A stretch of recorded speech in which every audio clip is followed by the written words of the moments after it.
हाय मित्रांनो, आता आपण चालू करतोय आपल्या कबुतरांचं टॉसिंग रेससाठी.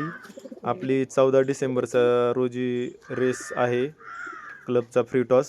त्यानुसार आपण रेसची तयारी म्हणून टॉसिंग चालू केले. पहिलंच टॉसिंग आहे. आज आपण 10 किलोमीटरचं टॉसिंग देणार आहे.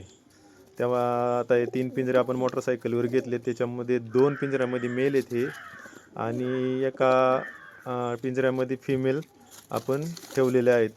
फिमेल थोड्याशा जास्त आहेत पण त्या एकत्र ठेवल्यात, काय हरकत नाही. आणि आता आपण 10 किलोमीटरवरती पोचलोय आणि सोडतोय पक्षी घराच्या दिशेने. आणि हे सोडले आता पक्षी आणि आता हे गेलेत हवेमध्ये. आता इथं बघूया, आपण 10 किलोमीटरवरून पक्षी सोडलेले आहेत. आता घरी जाण्यासाठी किती वेळात पोचत आहेत? अंदाजे 10 ते 15 मिनटांमध्ये पक्षी घरी पोचायला पाहिजेत. बघूया किती वेळात पोचत आहेत पक्षी.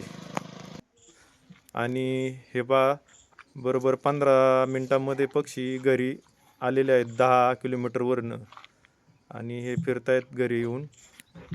आणि आता हे त्यांच्या घरावरती बरोबर ट्रॅप झालेले आहेत आणि ट्रॅप डोअर वाटतं ते आतमध्ये जातील पक्षी सर्व. आणि हे बघा, आतमध्ये सगळे पक्षी आलेले आहेत आणि धान्य खाऊ लागलेले आहेत. अशा प्रकारे आपलं पहिलं 10 किलोमीटरचं टॉसिंग हे सक्सेस झालेलं आहे. सर्व पक्षी घरी आहेत.